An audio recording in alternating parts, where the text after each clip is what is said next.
श्री परमात्मने नमः। ओम श्री सत्य गुरुदेवाय नमः। देखिए बता रहे हैं छठे अध्याय का ये है 23वां श्लोक कि जो दुख रूप संसार के संयोग से रहित है तथा जिसका नाम योग है उसको जानना चाहिए। यह योग ना उकताए हुए चित्त से अर्थात तत्पर हुए चित्त से निश्चय पूर्वक करना कर्तव्य है। बता रहे भगवान कि ये जो योग है का जो दुख रूप संसार के संयोग से रहित है, तो योग है परमात्मा से जुड़ा, तो ये संसार में जो जितने दुख है उसके संयोग से जब रहित होता है तभी ये योग जुड़ता है। और कहते हैं इसके लिए उकताना नहीं चाहिए, माने उबना नहीं चाहिए कि हमसे नहीं होता है और हम इतना करते फिर भी नहीं होता। धीरज धरे तो उतरे पारा। और तत्पर इसके लिए भगवान ने कहा तैयार भी हमेशा रहना चाहिए। कभी भी किसी समय भी तुमको अगर ऐसे मौका मिले तो भगवान के लिए जुड़ाव करने के लिए हमेशा तैयार हो, उसमें देर ना करो। उत्साह के साथ तत्परता से तुरंत ही भगवान में अपने मन को जोड़ो।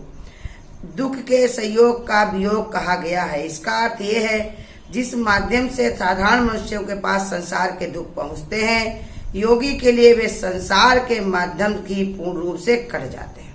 ये बता रहे हैं कि दुख के संयोग से, जो दुख का संयोग संसार में बना रहता है ना, सबका जुड़ाव, और कहते जिससे ये पहुंचते हैं उसी से वो बता रहे उसी मार्ग को भगवान जो है इसी का संचार से माध्यम से भगवान इसको काट देते हैं। कैसे? क्योंकि उसमें भगवान रोशनी कर देते हैं। जब तक हमारे अंदर समझ नहीं रहती तो दुख को हम दुख मानते हैं, लेकिन वही जब ज्ञान होता, समझ आती है, तो वही दुख उसको सुख लगने लगते। नहीं सुख लगते तब भी उनके ध्यान नहीं लगता। जैसे बताया नारद जी जो थे, तो उनकी माँ का देहांत जब हो गया तो सब लोगों ने आकर के उनको बताया कि अरे नारद जी तुम्हारी माँ का शरीर शांत हो गया। तो वो और हंसने लगे। कहा हंस रहे हो तुम? एक ही तुम्हारी माँ थी और न पिता है, न कोई भाई, न बंधु, न कोई नहीं, फिर भी तुम हंस रहे हो। कहा हाँ एक माँ थी, तभी हमको उन्हीं की चिंता लगी रहती थी हमेशा, कहीं लकड़ी लेकर के आओ, कभी खाने की व्यवस्था करो, कभी ये करो। अब वो अगर वो भगवान के पास चली गई हैं तब हमको सारी चिंताएं सब खत्म हो गई। ये क्यों? उनको मालूम हो गया कि सबको भगवान के पास जाना है, आज नहीं तो कल जाना है। और जब तक हम जिसको मैं करते हैं उस तरह ही हमारे ऊपर जिम्मेदारियां रहती, परेशानियां रहती। जितना पसारा उतना ही बेचारा। तो इसलिए बता रहे कि वो माध्यम से कारण मैंने ज्ञान उनको हो जाता, समझ आ जाती है। ऐसी है कि सब भगवान का है, भगवान के ही पास रहना है। इस संसार से लिया, संसार को दिया, तो इसमें हमारा नुकसान ही क्या? किसी को वहां तुम गए हुए हो, उनके वहां से कोई चीज उठाओ, इस्तेमाल करो, वहीं रख दो, तो तुम्हें क्या मतलब? या वो तुम्हारे हाथ से भी छीन ले, ना तुमको इस्तेमाल करने दे, तब भी तुम बुरा नहीं मानोगे, भाई इनकी चीज है, अपना दे या ना दे। तो इसलिए भगवान कहते हैं ज्ञानी जो जिसका योग से जुड़ा हुआ है वो संयोग, दुख के संयोग का वियोग कहा गया है। तो वो वियोग दूर हो जाता है। संसार में संयोग जुड़ा रहता है और ज्ञानी का उससे वियोग हो जाता है। वो जान लेता, समझ लेता है, तो वो जुड़ने भी वहां पर नहीं जाता। इसलिए उस तक पहुंचने का कोई मार्ग ही शेष नहीं रहता। योग का इतना ऊंचा महत्व बताकर भगवान निर्देश देते हैं कि योग को प्राप्त करना ही मनुष्य जीवन का परम लक्ष्य है। ये भी समझा रहे भगवान कि ऐसा भी नहीं कि ये को छोड़ देना चाहिए, कोई पाए कोई नहीं पाए, सभी का ये लक्ष्य है। मानुष जन्म का लक्ष्य है भगवान को पाना। एक ही कार्य के लिए हम धरती पर आए हुए हैं और दूसरा मेरा कोई काम नहीं है। दूसरे काम अगर हम करते हैं तो ये हमारी बहुत बड़ी भूल है। सच करते रहो, चाहे देह से करते पने को छोड़ दो। ये भगवान को समझाते बताते हैं। तो इसलिए बताया मनुष्य का परम लक्ष्य भी है। साधारण सुख दुख तो पशु पक्षी का अनुभव करते रहते हैं, परंतु ऐसा अनंत आनंद जिससे दुख का संपर्क सूत्र ही पूर्ण रूप से टूट जाए केवल मनुष्य तक ही पहुंच सकता है। कहते हैं सारे दुख सुख तो देखो जो जीव जंतु कीड़े मकोड़े पशु पक्षियों को भी होते हैं, वो भी रोते, वही चिल्लाते। अगर मनुष्य भी चिल्लाता है तो उसमें अंतर ही क्या है? इसलिए बता रहे और आनंद का जो स्रोत है वो सिर्फ मनुष्य के पास है और किसी के पास नहीं। ये बता रहे तुम आनंद को ले सकते हो ये तत्व से जान करके कि तेरा तुझको अर्पण क्या लागे मेरा।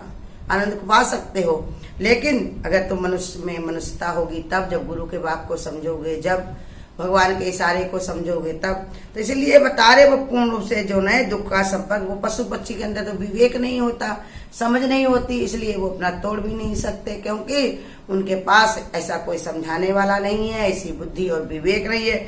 लेकिन मनुष्य के पास है, और समझाने के लिए गुरु भी हमेशा खड़ा रहता हमारे साथ में। सुरति शब्द जुड़ जाए, गुरु का मतलब यही है कि हमको वो हमारे आंख का माने सूझ भरी आंख का हमारे ऑपरेशन कर देता है। सुरति शब्द जुड़ जाए, जैसे ही शब्द मेरे अंदर आया नहीं, माने प्रश्न आया नहीं, कि उत्तर गुरु हमको तुरंत ही अंदर देता है। हम अगर अंतर्मुख हैं तो हमें समझ में आता है, अगर बाह्य मुखी हैं तो हमको नहीं समझ में आता, तब भी गुरु कहते कोई न कोई समझाने वाला हमको बैठा हुआ है भगवान की कृपा से। तो कहते इसलिए उसे अन्य जीवधारियों के विलक्षण बुद्धि नाम का तत्व दिया गया, क्योंकि जीव जंतु रोते हैं, चिल्लाते, दुखी सुखी होते, प्राण गंवा देते, तो चलो ठीक है, लेकिन मनुष्य के पास एक बुद्धि है, वो उसका उपयोग कर सकता, समझ सकता है कि हम क्या लेकर के आए थे और क्या लेकर के जाएंगे। जब हम आए थे तो कैसे आए थे, माता के गर्भ में कैसे हमारा जन्म हुआ था, कैसे हम बड़े हुए, कैसे धरती पर आए, क्या हमारे हाथ में था, क्या क्या मेरे साथ में, तो कुछ भी नहीं था, सब यहीं से हमको मिला है और यहीं पर ही छूट रहा है। तो इसमें खोने के लिए हमको इतना दुखी नहीं, दुख यही दुख कारण यही भी है संसार में, और कोई दुख का कारण थोड़ी है। ये मैंपना जो हमारे पड़ा हुआ है, इसको हम छोड़ना नहीं चाहते। ये अहंकार हमको हमेशा ही दुख भरे रहता है मेरे अंदर, ये मेरा है, वो तेरा है, ये है, वो है, इसी के कारण हम परेशान रहते हैं। लेकिन गुरु बताते कि कुछ भी नहीं है, तो अपना ध्यान करो कि एक बूंद से तुम्हारा जीवन बना है, और एक बूंद को ही सूखते ही तुम्हारा जीवन नष्ट हो जाएगा। पानी केरा बुदबुदा आसमान उसकी जात, और सूखत ही उड़ जाएगा ज्यों तारा प्रभात। जैसे उसकी बूंद होती है, वो कितनी देर रहती है, भगवान ने कहा जितनी देर पत्ते के ऊपर दिखाई पड़ती है, जरा सी धूप निकले, हवा चले तो बूंद उड़कर कहाँ जाती है।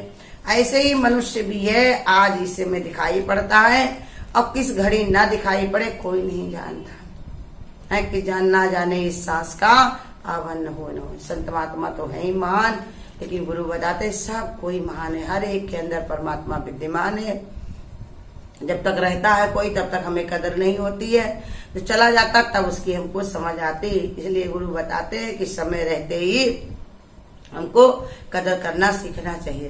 तो इसलिए समझा रहे भगवान, कहा कि जो पशु पक्षियों का अनुभव जो करते, परंतु ऐसा अनंत आनंद जिसे दुख का संपर्क ही पूर्ण रूप से टूट जाए, उसके लिए विलक्षण जीवधारियों से विलक्षण बुद्धि का नाम तत्व कहा गया है।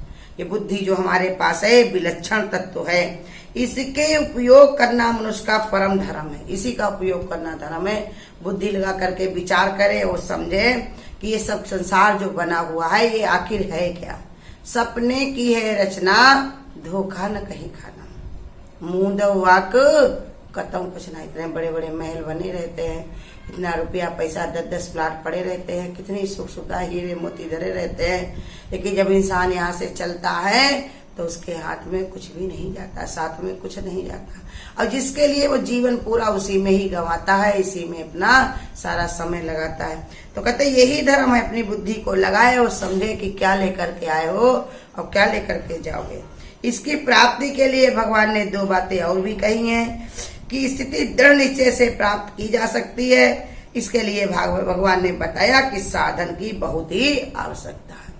दृढ़ निश्चय जब तक तुम्हारा नहीं होगा, ये तोला मासा वाला रहेगा, तब तक तुम्हारी स्थिति नहीं बन सकती। संतों के संग में संत और पंचों के संग में पंच, जब तक एक निश्चय नहीं बना लिया मीरा की तरह कि मेरे तो गिरधर गोपाल दूसरों न कोई, तब तक तुम्हारे अंदर ऐसी बुद्धि विचार नहीं आएगी। इसके लिए ये बता रहे भगवान कि हमेशा जौन है अपने साधन की ओर परिपक्व अवस्था होनी चाहिए। सांसारिक विषयों की ओर दौड़ने लगा तो साधन छोड़ देगा। कहते अगर संसार में अगर तुम्हारा मन विषयों में दौड़ने लगा तो साधन अपने आप ही छूट जाएगा। किधर भी रास्ते से तुम चल रहे हो, अगर तुमने दूसरी तरफ देख करके अपनी निगाह तक घुमा दी तो रास्ता तुम्हारी घूम जाएगी। ऐसे ही बताया कि संसार के विषयों में अगर तुम रम गए तो तुम्हारा ये साधना जो है वो छूट जाएगी, क्योंकि इसके लिए भगवान आगे बता चुके कि सीधे बिल्कुल बैठ करके माने अपने लक्ष्य को देख करके ध्यान करके अपने कार्य में लगना है कि हमको क्या करना है। जिस रास्ते पर हम चल रहे हैं उस रास्ते पे कौन निकल के गया है और हम ही उस रास्ते पे चल रहे हैं। हमको किधर देखना है ये हमको देखना चाहिए। किस ओर तेरी मंजिल किस ओर जा रहा है, अनमोल तेरा जीवन यूं ही गवा रहा है। तो इसलिए बता रहे कि जो है संसारिक विषयों की ओर दौड़ने लगा तो साधन छूट जाएगा। फिर जब विषयों में थके तो फिर साधन शुरू कर दिया। इसके लिए दृढ़ निश्चयी होना पड़ता है। कहते जब विषयों में थक जाता है वो इसके सहयोग से तो फिर साधन करता है। ऐसे ही उसका समय चला जाता है। जैसे कोई रबड़ है, उसको तुम एक बार खींच के बढ़ाओ फिर छोटी करो, बढ़ाओ फिर छोटी करो तो क्या होगी, टूट जाएगी। ऐसे ही हमको बताया हमारा जीवन भी इसी में चला जाता है। साधन थोड़ा करते हैं फिर इधर भगवान की माया की तरफ फिर दौड़ लगती है। ये भी तो जरूरी, वो भी तो जरूरी, ये भी हमें कर लें और कौन करेगा, हमारे अलावा है कौन। ऐसे विचार आते ही हमारा किया धरा सब बेकार जाता है। जैसे एक टीबी की बीमारी होती है, इंसान परहेज से दवाई खाता रहता, अगर एक दिन भी छोड़ दे तो उसको फिर से कोर्स करना पड़ता है। ऐसे ही संसार की तो दवाई है ये, लेकिन भगवान कहते हैं तुम्हारे लिए एक दिन का मौका भी नहीं है, क्योंकि समय है बहुत कम, काम है बहुत ज्यादा। जन्म जन्म से हम यही कर रहे हैं, इसी के कारण हमारी ये दुर्दशा हुई है। बार बार आकर के दुख काले रूप संसार में आकर के दुख के सहयोग में आकर के फंस जाते हैं। और उसी को देख देख करके, संसार को देख देख करके अपनी भी दुर्दशा हम यही बनाते हैं। और इस उतारे दूसरी बाधा इसमें यह है, कभी कभी मन योग साधन से उबने लगता है। ऐसी स्थिति लगभग सभी साधकों के जीवन में आती है। ये समझ लो, जो हमारा मन उबने लगता, परेशान होने लगता, कहाँ तक करी, कितना दौड़े, कितना भगवान का नाम ले, कहाँ तक जाप करें, तो तुम्हारे नहीं सभी का होता है। शरीर के लिए भी बताते गुरु हैं। कोई कहता मेरे पैर बहुत दर्द करते, कमर दर्द करती, मेरा सर दर्द करता, हम बैठ नहीं पाते। तो ये भी स्थिति लगभग सभी की होती है, लेकिन फिर भी अपने मन को दृढ़ता से जीतना है। तो उसी को बता रहे भगवान, ऐसी स्थिति लगभग सभी साधकों के जीवन में आती है। उस दशा में बुद्धि की दृढ़ता से काम आती है। और उबने को यदि पार कर लिया जाए तो फिर कोई बाधा नहीं। अगर ये उब अपनी पार सोच समझ अपनी बना ली जाए कि सबके साथ यही समस्या आई, लेकिन कोई रुका और थका नहीं। ये सर्दी गर्मी गुरु कहते थे कि जो है जब अब ये मौसम तब भी था, गर्मी सर्दी और समस्याएं, जब गीता भगवान हमारे आए थे, जब हमारे दादा भगवान थे। समस्या हमेशा इंसान का पीछा नहीं छोड़ती। इन समस्याओं में ही हमको मर्दता से चलना। जैसे समुद्र में लहरें हमेशा रहती है, जो समुद्र में लहरों के साथ साथ बह लेता वही जहाज चलता है। ऐसे ही हमारा जीवन है। समस्या हमारा पीछा नहीं छोड़ेंगी, एक चाहेगी तो एक आएगी। इन समस्याओं में भी हम अगर भगवान की ओर बढ़ते रहे तो मंजिल को पाना हमारा निश्चित है। इसको कोई रोक नहीं सकता।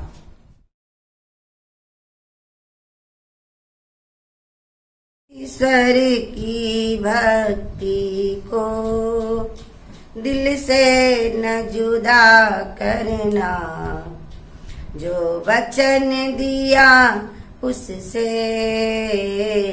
वादे को अदा करना।